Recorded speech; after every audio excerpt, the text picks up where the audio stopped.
Hello, everybody. Thank you for joining us for another episode of Bit War Podcast. I am your host, Brett Bates. Join with me tonight, as always, co-host Andrew the Wink Winkleman. Howdy, howdy. Zach is currently bald and chained at work right now. He's Uh, MIA. he is MIA, so we're going to do it without him. He said it was cool, and we would have done it anyways. Ooh, sucker.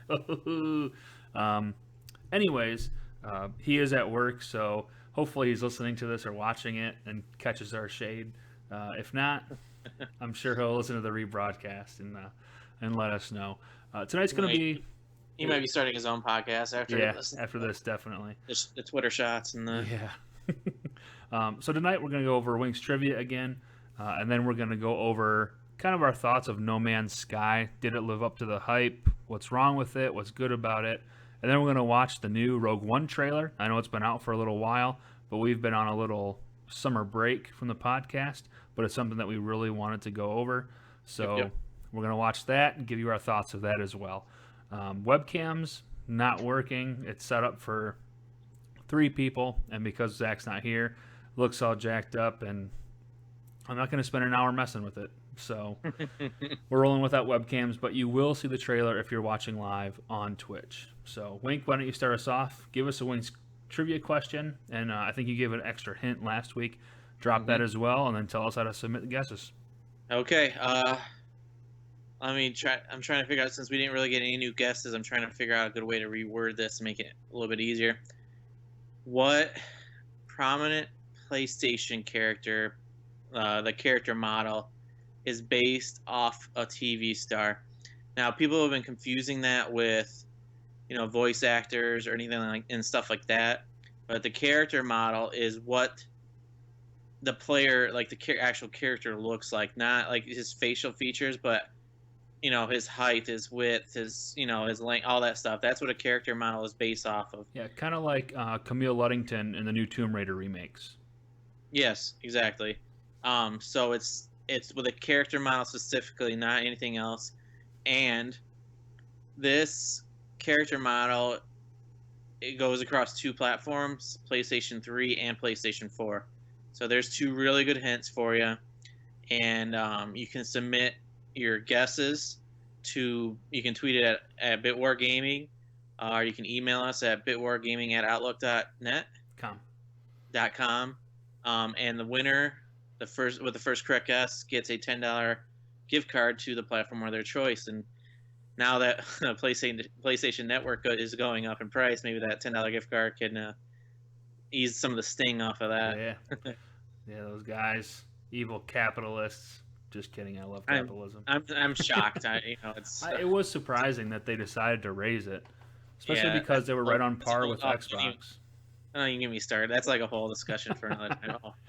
Yeah, that rusts me good. Yeah. So submit your guesses. There are no maximum limit on guesses, so you can guess as many times as you want until you get it right. We've had some really good ones too. They technically haven't been close, but that would have been but they would have been viable answers if this was if they were guessing the right area. So yeah. Yep, agreed. So that's exciting. I love Wings trivia, especially when no one guesses it. Suckers. We got a good question this week, so I'm excited to finally get someone to answer it. So if you got to pick someone's brain or scour Google, do it. Yes.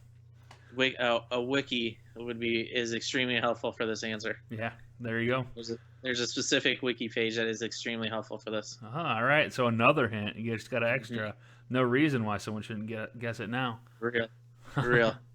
All right, so if you have been living under a rock for the last year, probably, you have never heard of this game called No Man's Sky.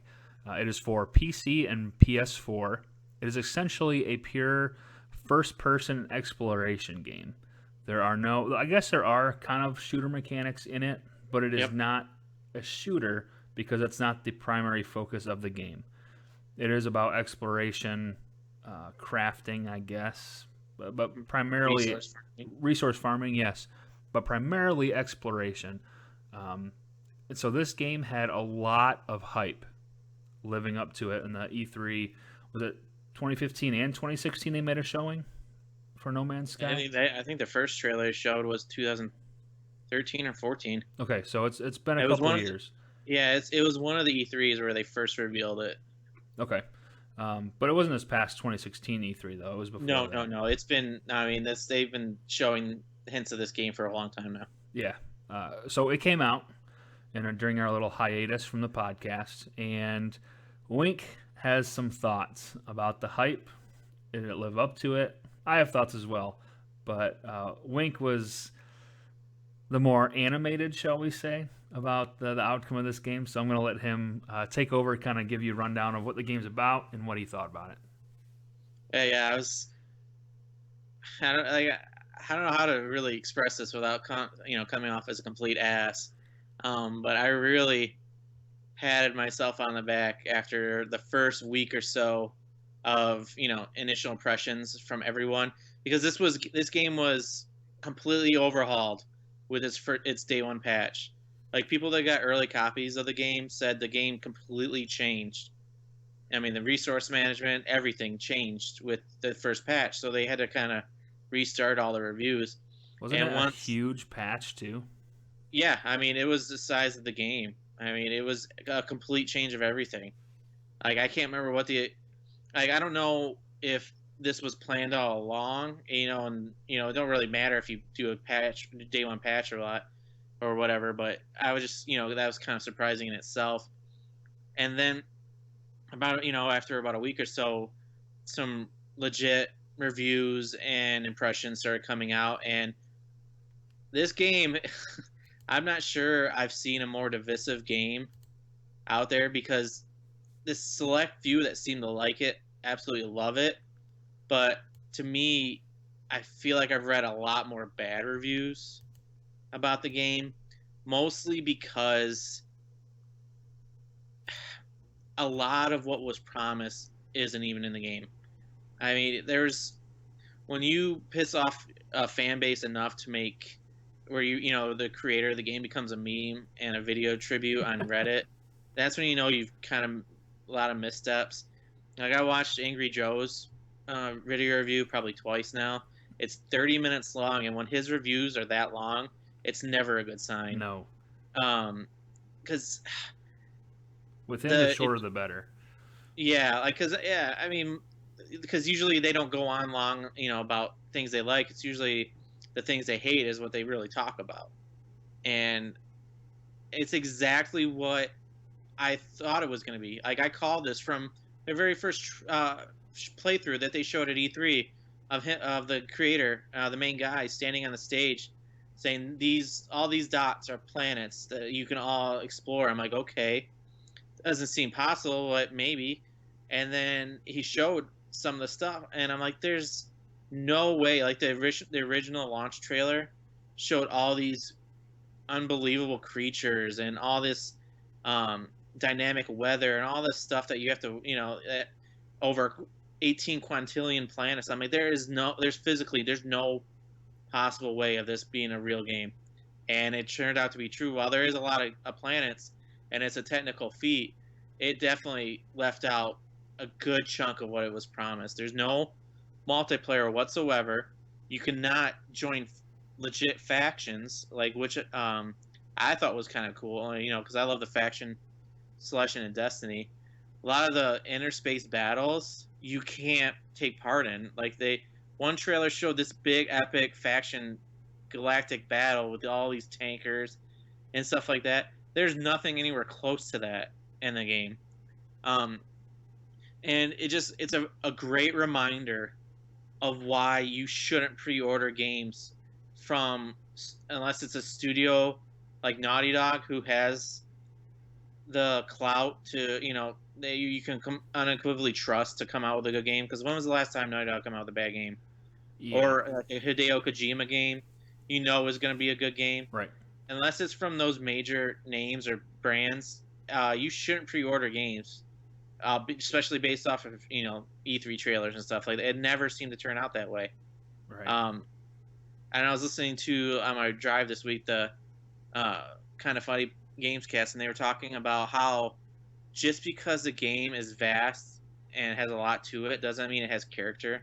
Right. And this is a perfect example of that. This game might cover it's like a a mile wide pond, but it's as thick as a puddle. There's just not much to it, and I don't see how. I feel like I was one of the few people that saw this coming, and I don't see how there wasn't more people like that because they advertised stuff that wasn't physically possible for this current hardware. It made no sense how people could overblow. I mean, granted, most of it's Sony's fault for blowing this up so as much as they did with their marketing team, but still, I felt like it should have been common sense. Why couldn't all these people wait until they actually saw reviews or stuff like that to see this stuff before they drop that $60 pre-order?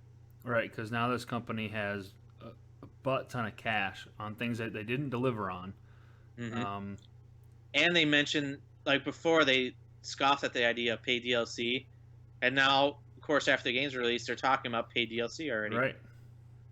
Yep. And unless the paid DLC is multiplayer, where you can join up on someone and explore together, It shouldn't be paid for something like that. That no, should it be shouldn't. included. But if it's not something like that and a lot more content, like a different, maybe a different algorithm or improved algorithm for the randomly generated planets, Hmm. I don't see it. I don't see it myself buying it. I don't even buy the original game. I thought about it. I was Yeah, you never on the crossed my pre. mind, but Yeah, I was 100% sure that I was gonna wait to. I wanted to see it to believe it for what yeah, they advertised. yeah. Because the And advertising, that is what had me hooked.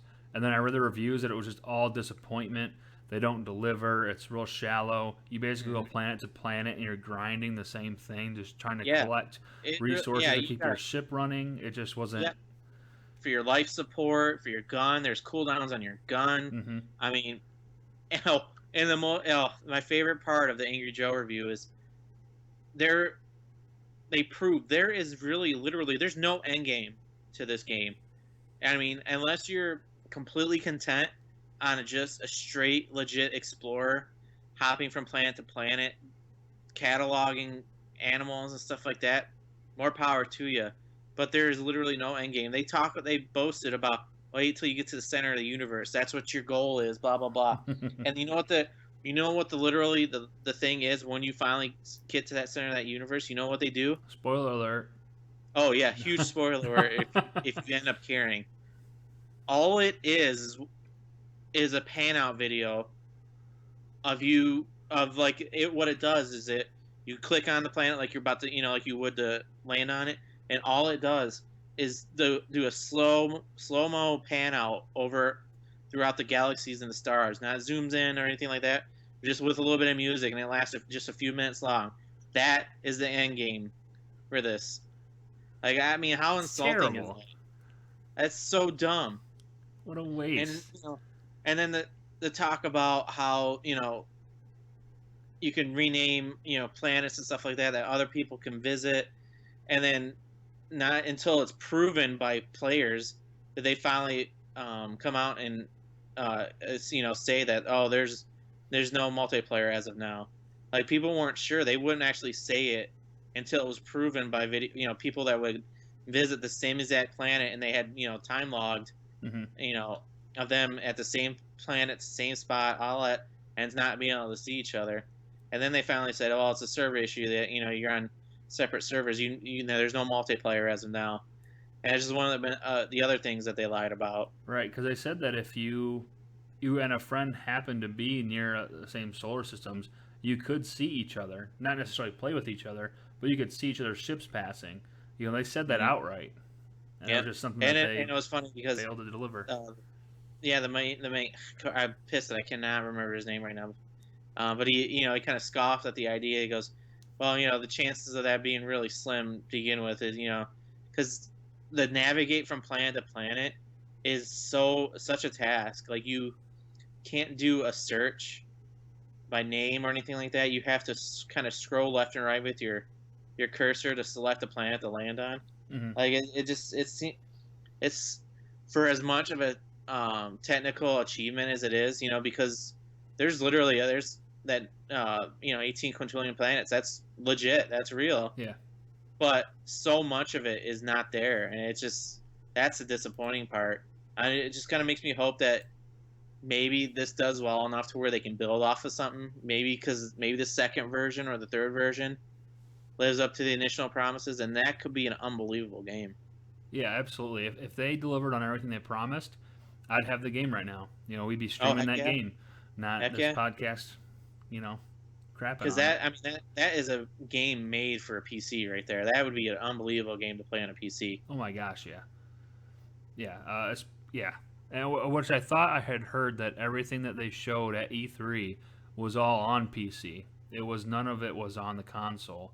It was all Well, played on PC. the original one looked like it was PlayStation because he had a PlayStation controller in his hand. Yeah, I thought that I had heard that he just connected it Bluetooth to the computer they were playing it on. Oh, okay, that could have been. That could have been. I could be wrong, but I thought that's what I read because there's no way that at the time there's no way the PS4 was efficient enough to give that kind of play demo. Yeah, that would make sense. Which, kind of another misguiding thing. It's a DualShock controller, but you're not on a PS4. Yeah, really. It's extremely misleading to me. But if we had a game company, we made a game, things would be different. Yeah, that's true. I mean, it's all money driven, and Yeah. I don't think he intentionally lied to us. I think that was the original plan, but I'm assuming it didn't take long after the development got chugging along that they realized, hey, we want to even get this thing to work. We got to cut all this stuff out. And even now, I mean, one of the reviews I watched, the app crashed on him 7 times. Jeez. The game crashed. Yeah, 7 times in his video reviews that they showed. It was, I mean, that's ridiculous. And then, yeah, that game, unless it's kind of like funny reading like the online posts about it. Either you love it or you hate it, and it seems like the people that enjoy it are those hardcore blind slappies. Like they, they're like insulted by the fact that you think that you say the game's shallow, blah blah blah. And I get a kick out of it. Yeah, well, I have a feeling that people that really enjoy Minecraft are the people that are really going to enjoy this game. Yeah, that Minecraft is a very good comparison because there's, that's not a very deep game, but its mechanics are about as solid as can be, and it leaves a lot of creation up to the player. Yeah. Yep. So, anyways, that's kind of our rant. We both largely disapprove of what this game was as delivered. Who knows in the future if they do improve on things, hopefully. But as it stands now, it's a pretty big disappointment for the Bitware crew. Yeah, I hope this is finally the nail in the coffin for the idiots that keep pre-ordering games. Yeah, probably not, but yeah, we can hope. What am I thinking? Yeah. All right, so No Man's Sky, we don't recommend it. But if you love exploration, if you love just resource mining and crafting, upgrading your ship, upgrading your weapon, upgrading your warp drive, just wanting to explore randomly generated planets, this is the game for you. If you like anything more than that, I would not suggest spending $1 on this game. Yeah, I would. It's not a $60 game at all. It's a $20 or free to play kind of game. Yeah, it really is. Yeah, I've seen games on Steam for full price, $9.99, be better than what No Man's Sky has been. So yeah, like honestly, if it was a $20 release, on Steam or PlayStation Network, I don't think it would have nearly got as much vitriol as it did. No, but they also wouldn't have made as much money as they did. Yeah, that's very true. Very true. It's what they won't feel now. It's what they'll feel in their second game or their next major release, because that's usually how these things catch up to you. It's not, you don't.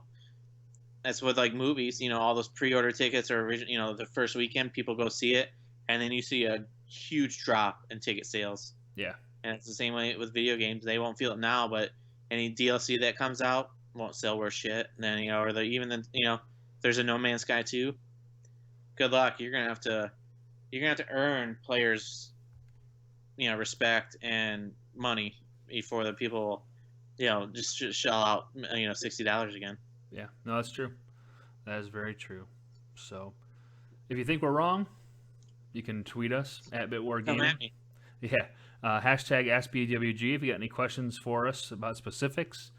We always enjoy and entertain your questions, so that's out there as well. moving on to our second and last topic of the night. While we were kind of on our break, another trailer dropped for Star Wars Rogue One.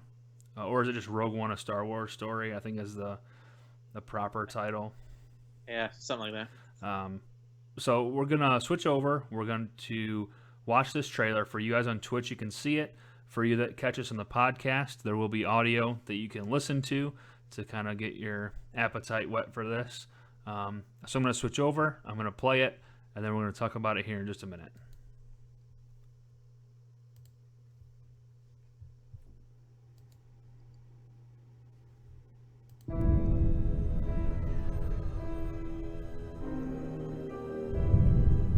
The world is coming undone. Imperial flags reign across the galaxy. Can you be trusted without your shackles? Let's just get this over with, shall we? We've a mission for you. A major weapons test is imminent. We need to know how to destroy it. If you're really doing this, I want to help.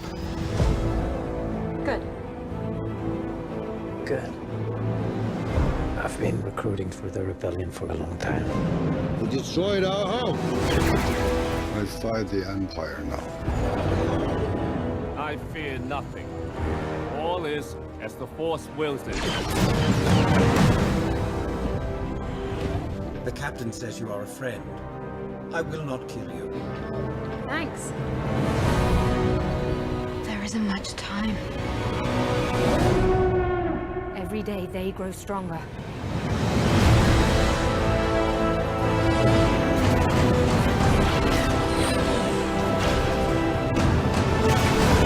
There is a 97.6% chance of failure. He means well.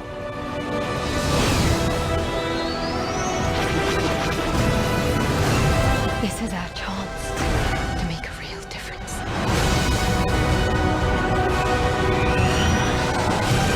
Are you with me? All the way.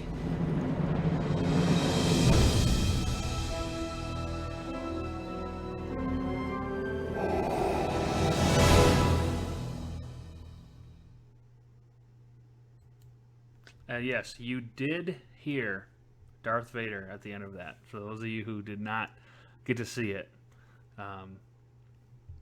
there's a great trailer. So well done. Wink, give me your thoughts with the new trailer. Yeah, this is easily my favorite trailer of the two. I'm a little peeved that they showed Darth Vader because I thought that's something that would have been an amazing thing to see without see it coming. Mm-hmm. See it live in theaters. That would have been something that would have been like, oh my god. I kind of wish they would have saved that. Right. I mean, you understand that they always do stuff like that, and but yeah, the cast looks really good. It was really well done with the editing and the photography, all that. I was excited to see the movie just because The Force Awakens was I loved it so much that I'm kind of in a Star Wars slappy mode right now. So I was already excited to see a new Star Wars movie to begin with, but this trailer definitely sped up my hype train quite a bit. Yeah. As for me as well, and I know that you know, and so everyone else is going to know that I did not care for the Force Awakens movie, but I am a Star Wars slappy still, even though they've failed at a lot of movies recently, in my opinion. Regardless, there were some things that stuck out in this trailer that really got me excited. Yeah. When you see the Star Destroyer hovering over that, what looks like a mountain plateau, you see there's an entrance in the front. And so I don't remember what article I read, but they suggested that was the Jedi Temple, or not a Jedi Temple, but a temple where they mine the crystals for their lightsabers. And so the theory is that they're mining, they've taken over that facility, they're mining, and that's what they use to power the Death Star with all the red lasers that form into one and then shoot, which would make sense, especially if Darth Vader was involved in it.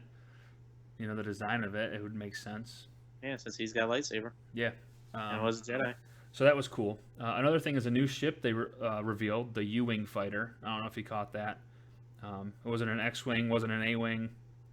It was a U-wing fighter, and I guess that was not originally part of canon. And then I don't remember if it was the Clone Wars show or a book or a graphic novel that introduced the U-wing fighters as part of the timeline and the rebellion and the Empire. So that was interesting that they showed off a new ship. It seems like they're all going back and editing stuff, adding new stuff, and that, whatever. I could see that there was just not any left in the original trilogy. Yeah, I mean, you got to add some new stuff. You can't just completely rehash everything that's been shown. Yeah. Well, I think that the X-Wings in The Force Awakens, though, the scenes with them in it, even though they were, they were a little different.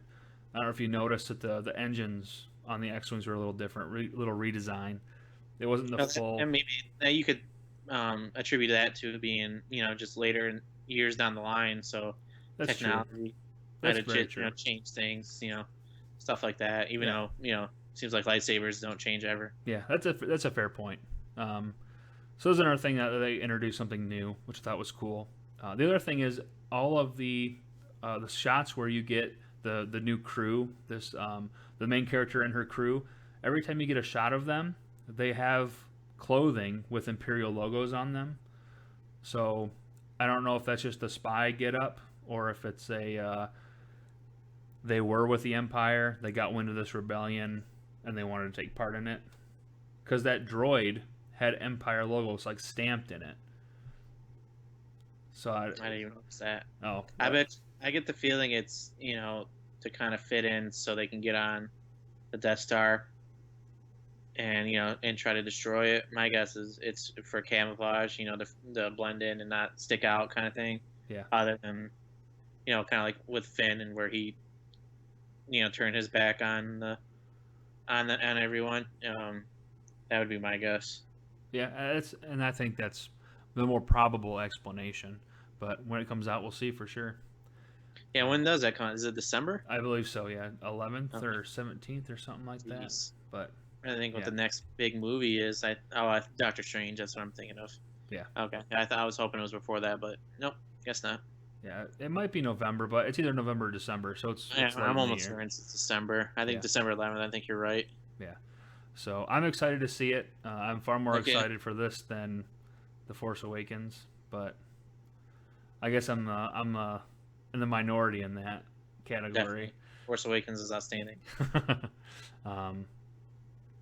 Yeah. So you got any more thoughts about that trailer though? Because I thought it was it's one thing. As much as I like Star Wars movies, I am really behind on the lore and everything. So yeah, it's mostly like, oh wow, this looks good.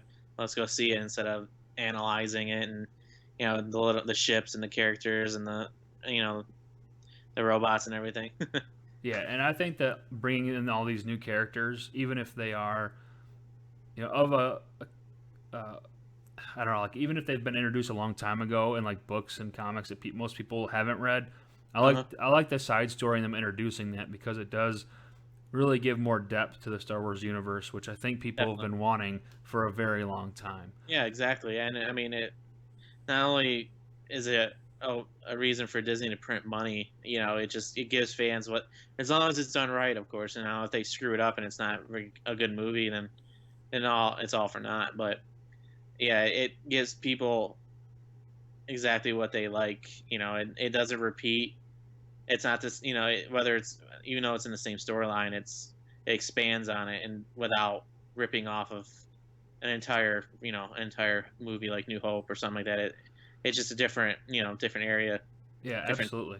And so I think there's a big distinction we can make here too, because some people will say that them going back and making the prequel trilogy was expanding and giving more depth to the universe.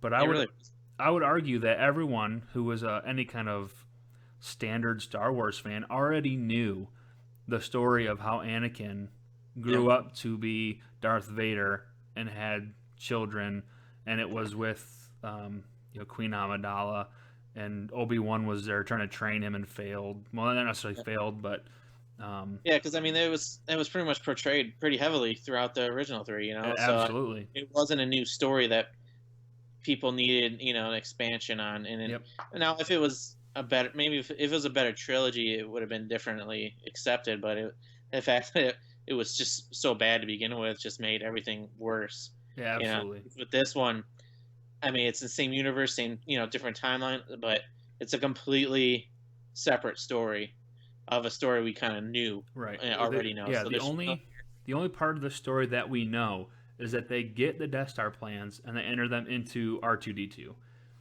We Yep. don't know any other part of it, who was Yep. involved, what they went through. So this is a huge opportunity to expand on the story. Yeah. Now, was this because from what I remember is they're making 3 new movies, with Force Awakens and then 2 more, and then every alternating year there's new story, a new side story like Rogue One is. Correct.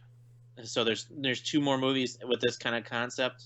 I'm not sure if there's 2 more or if it's Force Awakens, Rogue One, this Episode 8, another side story, and then Episode 9. And I don't know if they end at 9 or if there's one after 9. Okay, yeah, okay. I just knew there was alternating. Like when they first showed this trailer, I was like, "Oh my god, they're already showing a new trailer for the next movie. What's going on?" And then I didn't realize until afterwards when someone told me that it wasn't part of the Force Awakens timeline. It's a whole new story. I was like, "Oh." I was kind of bummed. I was like, "Actually, this isn't bad. I like this." Yeah, I really like the direction they're headed. But like you said, if they do blow this, it's going to be a long, because they have contracts for all these movies already. Yeah. So if they do blow this, it's going to be a long road of bad luckily skepticism. they're off on an unbelievable start because not only was the movie good, people love the cast selection, the characters, Finn and Rey and Kylo Ren and stuff like that. People are all over them, so it's going to be hard for them to ruin that buzz and all that stuff with just one bad movie. I think anything with, especially Rey and Finn, is going to be under the good graces from pretty much all the Star Wars fan as of now. Yeah, I don't think that people will necessarily see even if Episode 8 is a flop, I don't think people will see it in a bad light just because of that, like you said. But it would give way to an Episode 9 potentially being it could bad. be in trouble. Yeah. Just because, who was it? J.J. Abrams that directed this one? The Force Awakens, yes. So, but he's not directing the next one, right? Not the next 2, no. Yeah, so that's a cause for concern because I like J.J. Abrams. So we'll see. But like I said, I love the Finn and Rey. Those 2 are great. So I'm excited to see how their story progresses, and so it'd take a lot for me not to like the next movie. Because I'm pretty easily entertained, so. Yeah, I do like how Star Wars. Well, let me say this first. Most movies, even if they have a lot of characters introduced and they have a good dynamic together, usually all of them but one fall away, and you get a main story, and they follow that story. Yep. But I did like how in the original trilogy with Star Wars, Luke, Leia, and Han, they stayed the 3 main characters, and they each at points they had intersecting storylines, but then separate storylines as well.